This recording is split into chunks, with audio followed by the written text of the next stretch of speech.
It's the all-new 101.5 The Vibe, Tampa Bay's only R&B. Your man DJ Ekin, Tampa's most connected DJ. Not sure if you know this or not, but the Queens of R&B tour is popping off, hitting the Bay July 13th. That's a Saturday, Mid-Florida Central Credit Union. Ooh, right here in Tampa Bay. And I'm fortunate today. I got one of the stars of that show on my line right now. Miss Maya, how are you? Hi, I'm great. What about you? You know what I can honestly say? I do not have a bad life. And the fact that you took time today to talk to me, I feel like my life is getting better. Let's get right into it, man. Seriously, this Queens of R&B tour, how is it? Oh, my goodness. It's amazing. It's a blessing. I love all of the ladies. I've been fans since I was a teen. So I'm living my best life, too. All the songs that made you feel something, you know. Nothing like R&B music, but also 90s R&B music. It was a special time for R&B as well as hip-hop, all the fusion, all the collaborations that took place. But real music, man, and it never dies. So it's a blessing to be on a tour. I'm liking that. And you're in Phoenix right now, right? So what date are we on? Is this the second or third show? Today we'll be performing for our third tour stop, which is Phoenix, Arizona. And the tour is a total of 30 dates. Yeah, I'm liking that. And you are here in Tampa Bay at the Mid-Florida Central Credit Union on Saturday, July 13th. I'm gonna backtrack a little bit right here because it's been a minute since, here in Tampa, we've had a chance to talk to you, or I myself for sure. And I'm interested, what have you been up to? Like, it's been a while. Like, I know you stay around. I constantly see your name on shows and you're doing different things. But overall, what have you been up to? Me, I have been on the road 11 months a year, if not 12 months a year. Wow. Since I can ever remember, probably for 26 years straight, except for the pandemic. Right. But no, I've been recording albums. I have 3 done that are unreleased right now. So once this tour is over, I'll be shooting visuals and all that stuff and releasing some more music. You can check out the new music now. Latest single is called Anytime, and Wine featuring Bouncy Killer. We got lots of singles that I release every year independently through my label, Planet 9. Yeah, I peeped that. I got a chance to listen to the Anytime single. I'm liking that one. And you worked with my guy Mars out of L.A. on that one as well, right? Yeah, so Mars and I are production partners. He's from 1500 and Nothing, the band. Mike and Keys, who also produced with Nipsey Hussle. They're also a part of the camp, and other people as well. Junior Sanchez, the dance producer, we just released a house track called So Hype a couple months ago, 2 months ago. So that's out now for the dance community, house heads. Yeah, let me stop right there. You can just blow that by me with the house dance community. So am I to take it now? And I guess I wouldn't say that you haven't done this before. Are you a lot more experimental now in the music that you do, or the music that you look to do and put out with the fans, or is it just kind of like what feels good to you is what you decide to do? It's always been what feels good. Music is music, universal language. I've always been experimental.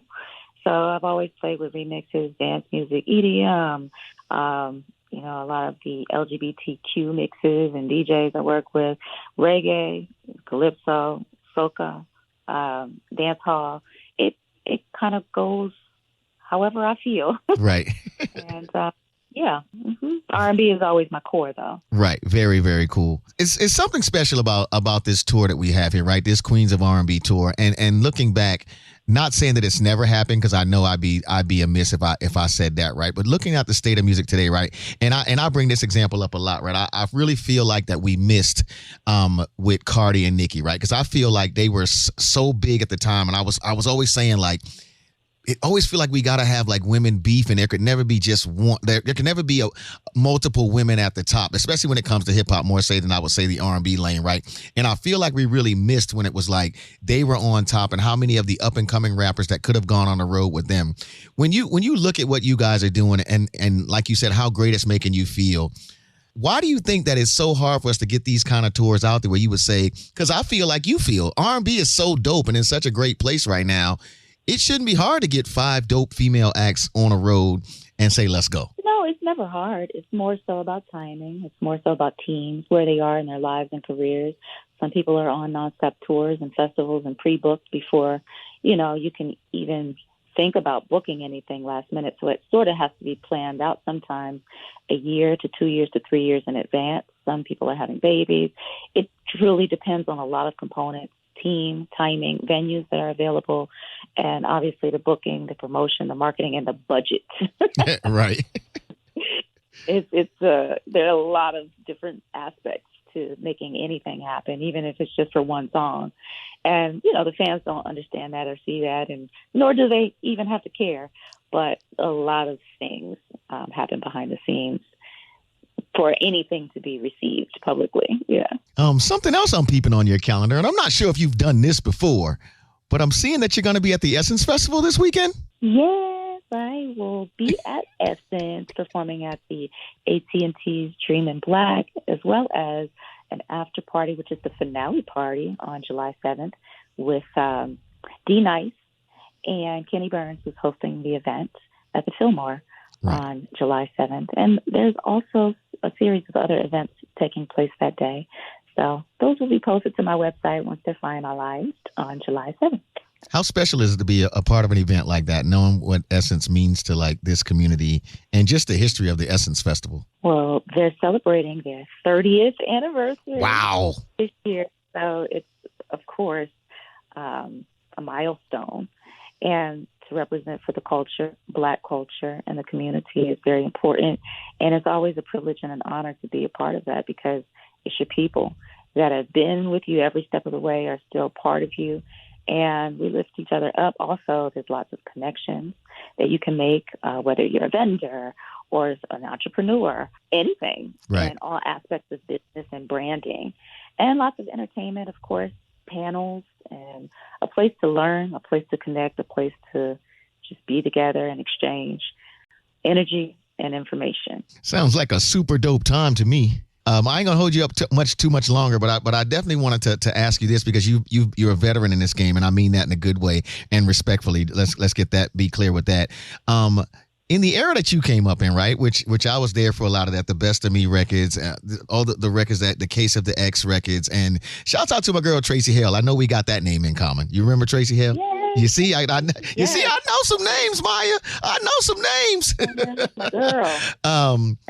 That era, as opposed to this social media era now, how much different and how much adjustment have you had to be able to make with what you do and how you like to move and be in this entertainment business? Well, I think everything has its pros and cons, and I've definitely utilized social media to my advantage, being an independent label and artist, where you can communicate literally directly one-on-one, or whether it's through Instagram or TikTok Live, all kinds of social platforms, and really get connected with your supporters, strangers, and learn, but also exchange information, find out what they're resonating with, what they might want next, whether it's merchandise, the type of meet and greet that they want.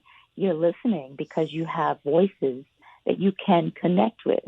And this is also a great climate and also platform and world to be able to test the waters before you actually invest lots of money into a single or an album, once you understand what your supporters want from you. Right. And that can vary. So I love it because it's a way to communicate, and you don't necessarily have to wait on anyone. It's available to you 24/7, 365, and globally. You're talking to fans all over the world, not just limited to one specific region or territory. And you can find talent as well, from songwriters, musicians, to producers, background singers, dancers. You can literally hold casting calls and auditions online. And I love it for those reasons. I like this question too, and I especially love to ask females this, because I think so many young ladies want to get into this business, or they look at social media, and I think it's put us in a like you said, there are so many good things about it, but there are also so many things that are out here, right? So if you could talk to your 16-year-old self, or that young girl that wants to ask Maya, like, what should she do, or any advice that you would give her about, not even just this business, but chasing her dreams, what would it be? Well, I would definitely tell my younger self not to ever listen to societal standards of what being a woman is supposed to be, and define that for yourself. Define beauty, define success, define happiness, define peace yourself, because we're always taught to look outside for answers or validation. And to begin studying what spirituality means, and really begin grounding in yourself and listening to your inner voice by silencing all of the opinions and the noise early, which as an introvert I did. But now that I am a woman and I have a lot more life experience and different practices that I do to literally get in touch and stay centered with myself quickly. Right. That's what I would implement. And also know that there's no disadvantage to being a woman. That is your superpower. That's not a disadvantage, even though society teaches you that. No matter what industry that you're in, being a woman is a superpower. There's no disadvantage to that. And that's what I would teach my daughter. And to think that way and move accordingly. Woo! Speak. Talk about some words that need to be heard. I myself, I love positivity, and I believe that, we just need more of that, because I remember having mentors growing up too as well, and you just would get like more advice on, like, even if they were doing something bad, it's like they didn't want you on that path, right? Because they had been in that lane. They were like, look, man, you should do this or try this, because I'm telling you, it's not good over here. And it seems like nowadays it's not as easy to find. And I don't know, maybe I just got to look in different places. The date is Saturday. Say again. Go ahead. Oh, go ahead. No, I'm just saying, I was talking about it the other day. I was just saying, like, I just feel like back in the day, right? Like, I'm from New York, I'm from the Bronx, and I was a big sports kid growing up, and I would come on the block, and all my brother's friends, they was rough. They was doing all kinds of chaotic stuff, but they would always be like, hey, shorty, we coming to your game today. You better do good. But they never was trying to get me to be on the block with them, right? It was always because they maybe saw something in me that I didn't even see yet, but it was always positive. You know what I'm saying? Even though they was wild kids. It all goes back to God. Yeah. When you are in alignment with God, everything falls into place, even though you're going to have your challenges. And I think anybody, male or female, when you're looking for answers, it's about how you're serving people at the end of the day and making this world a better place. And you will always find your compass, your navigation, if you keep that your destination. Not just about you, what you want, the things you want, and your ego. It's about how you can serve others. And that will keep you on path, and for a long time. I feel like you just helped me get in alignment. If I was a little bit out of alignment, I feel like you just helped me get in alignment. And we all chasing, because that's what we were supposed. We were taught to go out here and chase and be something else other than what we already are. But we're already perfect as we are, and I think that is a big societal mishap. So I think male, female, wherever you are, whatever walk of life, it's about how we can serve the world and make it a better place. And it starts with you. I love that. The date is Saturday, July 13th, the Mid-Florida Central Credit Union Amphitheater here in Tampa Bay. The Queens of R&B Tour. Miss Maya will be on that tour along with 702, Total, SWV, and Escape. We are looking forward to it. Any surprises you want to tell me now, or you just want to make me wait? I got to wait like everybody else. No, a surprise wouldn't be a surprise. So why would I share that with you? Okay. I'm gonna wait. I'm gonna be there. I'm gonna be waving and singing, and you know how that is. That's what's good about the R&B shows too. It'd be so much sing along going on up in there. Whoo! Oh my goodness, I've been singing along after my set every single night. So it's a treat for me to just be there and watch all the queens, because I know all the songs. Right. So I'm out there with y'all. Well, we are looking forward to you being here in Tampa Bay. Cannot wait to see you. I appreciate the time, and gonna be just when you come to Tampa, it's just gonna be like all the cousins together, just getting our sing on and getting our good time on. Yes, that's what it's gonna be. I appreciate you taking the time. The lovely Miss Maya, again, Saturday, July 13th, the Mid-Florida Central Credit Union, the Queens of R&B Tour. It's 101.5 The Vibe, Tampa Bay's only R&B. Your man, DJ Ekin, man. I will holler.